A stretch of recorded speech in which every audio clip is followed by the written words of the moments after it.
The pens are just really pretty, so I've got a lot of pictures of them. There's different kinds of pens, different materials you can use for them. And since I'm really into penning, I think the penning chapter, those two chapters are probably the biggest chapters in the book. Okay, more pens. Well, you can see here, this is just a twig. Anyone know what kind of tree this twig came from? Any nature there? That's a good guess. Big fat twig, like a alpha. This is from a white ash. That's just the twig that uses a pen.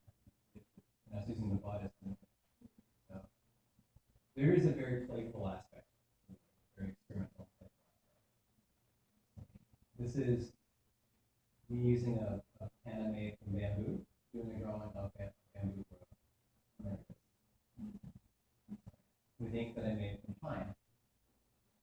And then there's that turkey drawing.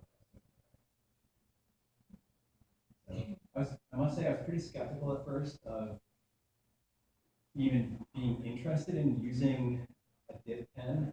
It seemed very cumbersome to have to recharge your pen and jar of ink and then go back to your paper, and then you might have too much ink or not enough. It seemed very unpredictable and cumbersome. And I figured I would just go for it because I don't know how to make them, so I'll do that.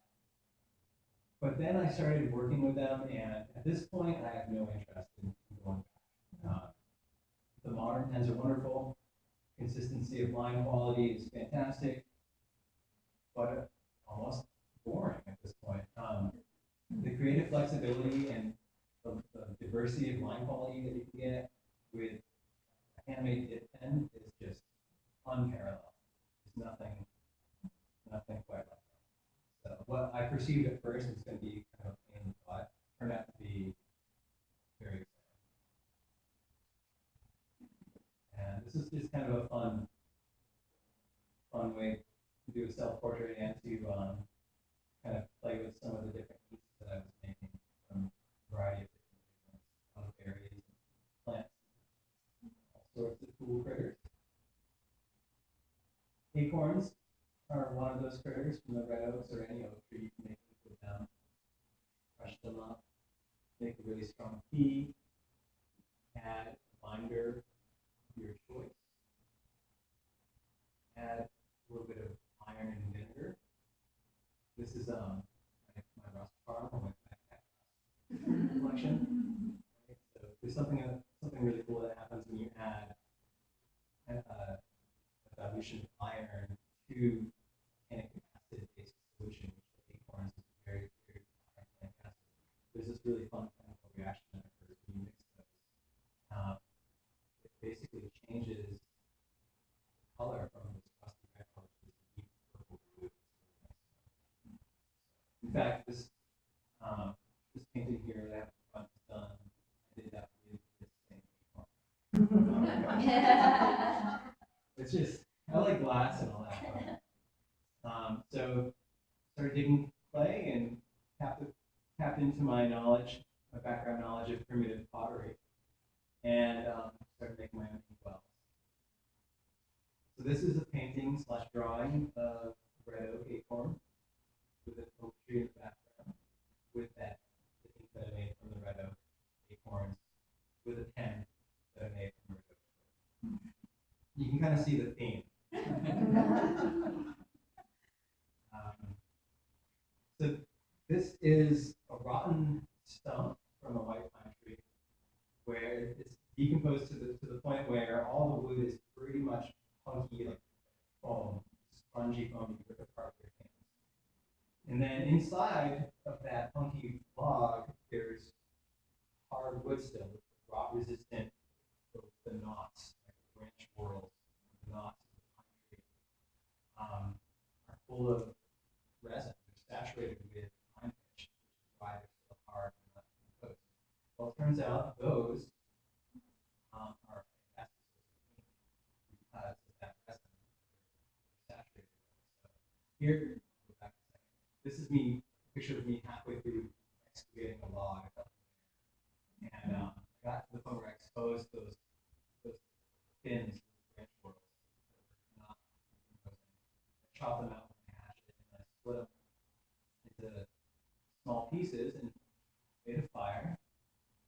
Put my modified maple sap bucket on top. Basically, I just cut the bottom off of this bucket, make it into a cylinder, and then put an old or new tractor funnel, metal tractor funnel on top. So you've got this kind of Tin Man from the Wizard of Oz kind of affair here. And the idea, this is just something that I came up with as an idea to try to capture the soot. Right? When you burn resinous things, like birch bark, for example, is a really great source of this. Any kind of fat, or in this case, resinous wood from pine trees. All of that dark smoke is essentially pigment. And the trick then becomes how you harness it. So this was my attempt, and it worked. I'm sure there's a way to upgrade this, but once I had burned a few fires in there, I could then bring it to a jar, convert the funnel into a jar, and then use a paintbrush and sweep that soot that left it into the jar. This is pretty close to it. So as far as a black pigment goes, this is the most exciting, I guess. It's fine. It's already fine because it's purple. You don't have to grind it that small. And it's just the opacity. It's so opaque, so black, and entirely archival. This is essentially India. And India ink is a misnomer. It should be called Egyptian. You know, people like Columbus come over and think we're Indian. That's another topic.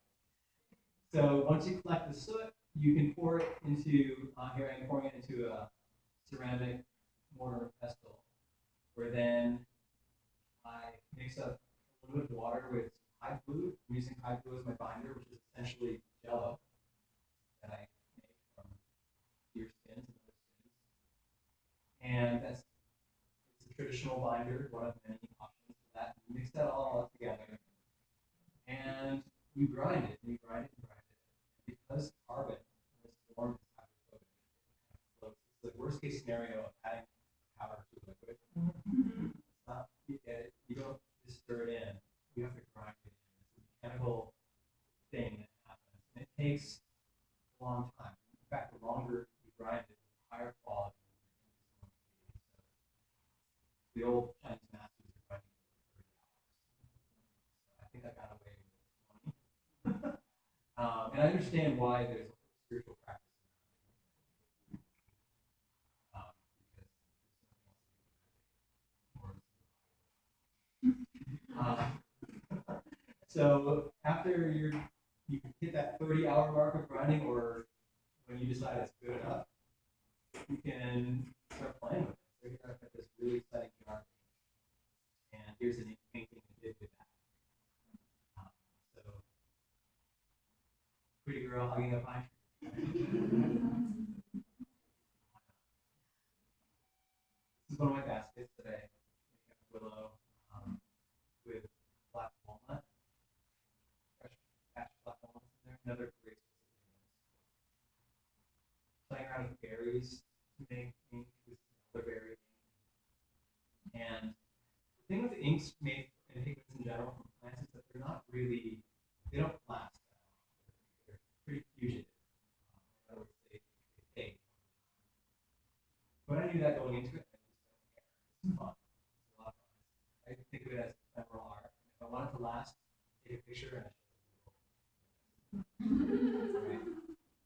So the original of this was faded. That was the study of this. So elderberry is really exciting. And then of course blackberries, you can make anything out of those. All of these different things to make different berries. So upper left is raspberry,